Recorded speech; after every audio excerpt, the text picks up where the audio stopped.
1988ஆம் ஆண்டு ஒரு அம்மா, பெருசுன்னு சொல்றேன்ல, எது பெருசுன்னு சொல்றேன், ஒரு அம்மா கேஸ் ஒன்று போட்டிருக்கு 1988. ரிசல்ட் எப்போ தெரியுமா வந்தது? 2024. 36 வருஷம். 36 வருஷம் கழிச்சு சுப்ரீம் கோர்ட் இல்ல ஹை கோர்ட் தீர்ப்பு கொடுத்திருக்கு. என்ன கேஸ் நினைச்சீங்கன்னா நீங்க ரொம்ப சந்தோஷப்படுவீங்க. என்ன கேஸ் தெரியுமா? அது செலினா ஜோன்ஸ், அந்த அம்மா பேரு. யாரோ ஒருவர் செய்கிறார்கள், அந்த பலன் நம்மை வந்து சேருகிறது. நான் இப்படி சொல்றேன், செலினா ஜோன்ஸ் பத்தி சொல்றதுக்கு முன்னால சொல்றேன், நானும் இவர்களும் அவர்களும் இந்த மேடையில் உட்கார்வதற்கும் இப்ப பவா செல்லதுரை உட்கார்ந்துட்டு போனார்ல, அவருக்கும் இடையில இருக்கக்கூடிய வித்தியாசம் என்ன தெரியுமா? ஒரு 30 வருஷம் அவர் உழைச்சார்னா இந்த சேர்ல அவர் உட்கார்ந்துடலாம். ஆனா 1000 வருடங்கள் போராட்டத்திற்கு பிறகுதான் நானும் இந்த பெண்களும் இந்த சேர்ல உட்கார முடியுங்கிற வரலாறு. இந்த போராட்டம் இருக்குல்ல, அது ரொம்ப பெருசு. அந்த போராட்டத்தினால் கிடைத்த இந்த உறுதியை, இந்த சுதந்திரத்தை எப்படி தக்க வைத்துக் கொள்வதுன்னு சொல்றேன். செலினா ஜோன்ஸ் யார் தெரியுமா? 1988ஆம் ஆண்டு டிஃபென்ஸ்ல சேர்ந்த ஒரு நர்ஸ். டிஃபென்ஸ்ல, ராணுவத்தில் சேர்ந்த ஒரு நர்ஸ். அந்த நர்ஸ் என்ன பண்றா? சேர்ந்த உடனே அவளுக்கு கல்யாணம் பிக்ஸ் ஆகுது 3 மாசத்துல. பிரிகேடியர் கிட்ட காட்டுறா கல்யாண அழைப்பிதழ. பிரிகேடியர் பார்த்தாரு, சூப்பர், போயிட்டு வானாரு. போகிறதுக்கு முன்னாலேயே, அவ போய் ஊர்ல இறங்குறதுக்கு முன்னால அவளுடைய டெர்மினேஷன் ஆர்டர் வந்துருச்சு. நர்சஸ் கல்யாணம் பண்ணிக்கிட்டா ராணுவத்தில் இருக்க முடியாது. அந்த அம்மா என்ன தெரியுமா பண்ணுச்சு? உடனே கேஸ் புக் பண்ணிருச்சுங்க.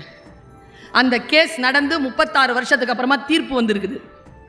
இனி ஒரு பெண்ணினுடைய வேலைக்கும் அவள் செய்து கொள்ளுகின்ற திருமணத்திற்கும் தொடர்பு இல்லை. இந்த 36 வருடங்கள் அவள் வேலை இல்லாமல் இருந்ததற்காக 60 லட்சம் ரூபாயை ஒரே பேமெண்டாக அவர்களுக்கு இந்த டிஃபென்ஸ் தந்துடணும்.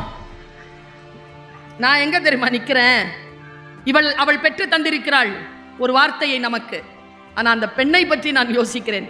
36 வருஷமா அவள் போராட்டம் இருக்கல, அது ரொம்ப பெருசுங்க.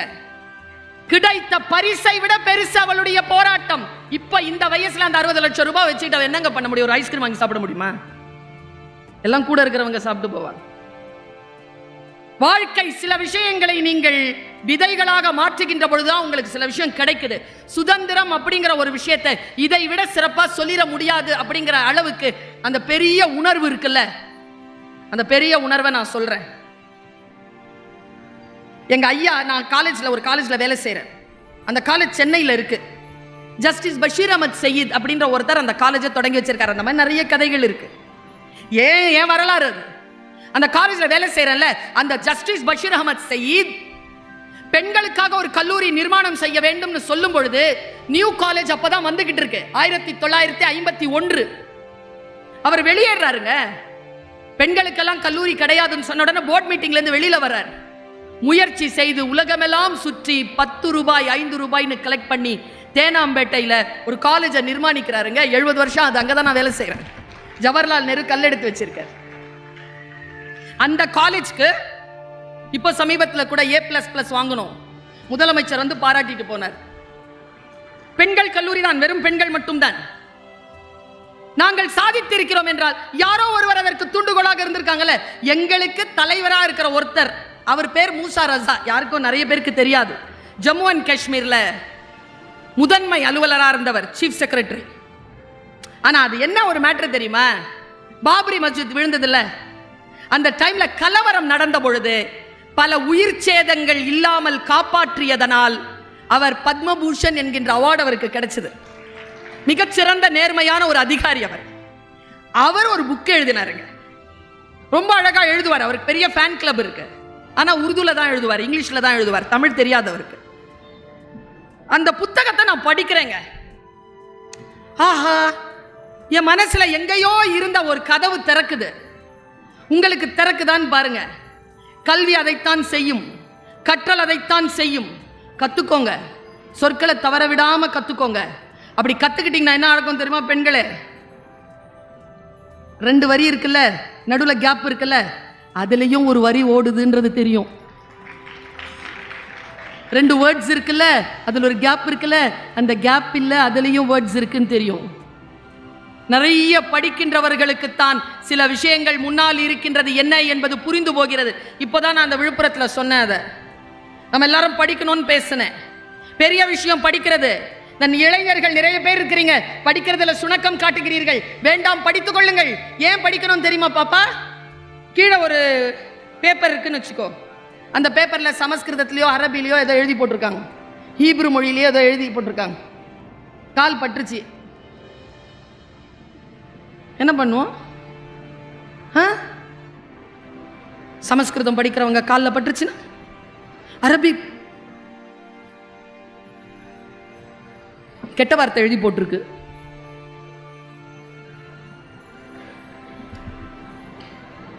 அதனால தான் படிக்கணும்.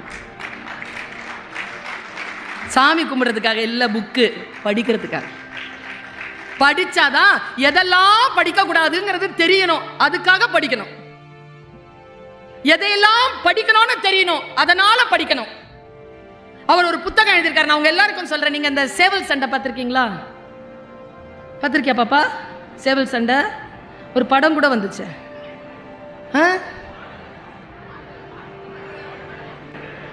எல்லாம் கரெக்டா தெரிஞ்சு வச்சிருங்க.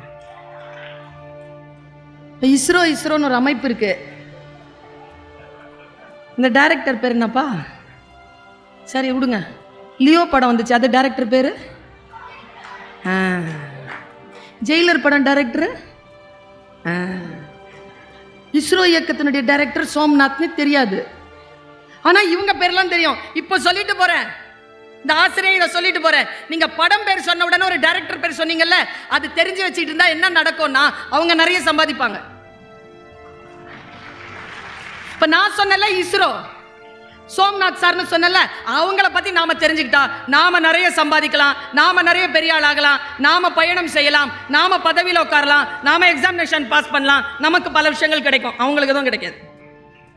யாரை தெரிந்து வைத்திருக்க வேண்டும் என்று தெரிந்து வைத்திருப்பது பெரிதினும் பெரிது. நாம பல நேரங்கள்ல நான் இந்த சொல்றேன். இந்த ஆடுகளம் பத்தி சொன்னல, அது சொல்றதுக்கு முன்னால ஒரு விஷயத்த சொல்றேன். மனசுல மோதுது, அதை விட்டுறக்கூடாதுங்கிறதுனால சொல்றேன். நம்முடைய வாழ்க்கை நமக்கு பாடங்களை கற்றுக் கொடுத்து கொண்டே இருக்கிறது. எங்க அம்மாங்க, எனக்கு 45 வயசு தாண்டி இருக்கேன், எங்க அம்மாக்கு 79 வயசுங்க. அந்த அம்மா என்கிட்ட இன்னைக்கும் அறிவுரை சொல்லுது. யாருக்கு? ஊருக்கே போய் பேசுறேன் நான். என்ன சொல்றாங்க தெரியுமா? ஒரு நாள் சொல்றாங்க, ரொம்ப வெளிப்படையா சொல்றேன், என் உறவுகள் தானே நீங்கள். என் ஒரு அக்கா தங்கச்சி கிட்ட பேசுற மாதிரி, அண்ணன் தம்பி கிட்ட பேசுற மாதிரி, பெருந்தகப்பன்மார்கள் இடத்துல பேசுற மாதிரி சொல்றேன். எங்க அம்மா சொன்னாங்க, என்ன லிப்ஸ்டிக்லாம் வச்சுட்டு எங்க போயிட்ட?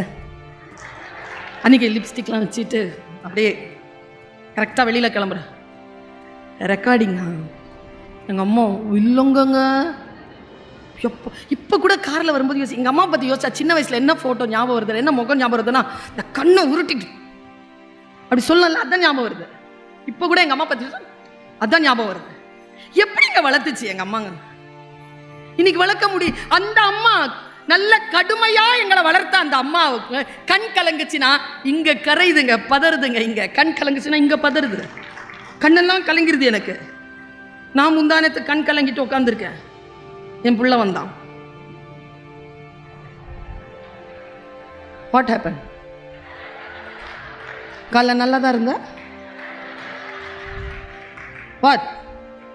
What happen?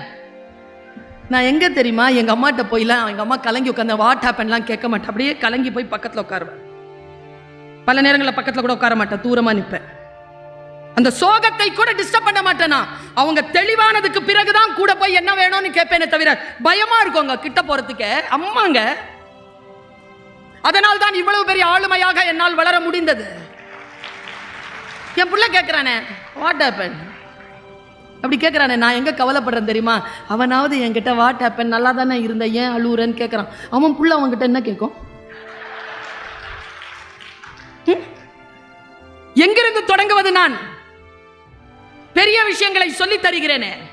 என் அம்மா சொல்லி தருகிறா, லிப்ஸ்டிக்லாம் வச்சுட்டு எங்க போற? ரெக்கார்டிங். நல்லா தான் இருக்கிற. சரி போ. ஒன்று ஞாபகம் வச்சுக்கோ. எப்படி சொன்னாங்க தெரியுமாங்க? காலில் இருந்து நிலம் நகர்ந்துருச்சுங்க. அந்த சொற்கள் இன்றைய தாய்மார்களிடத்தில் இல்லையே. என் தாய் கிட்ட இருக்கே, என் வாயில என் பிள்ளைக்கு வரமாட்டேங்குது. எங்க அம்மா சொல்றாங்க, கேமரா முன்னால இருக்கணும்னா எவ்வளவு அழகா வச்சுக்கிறோம்ல மூஞ்சிய.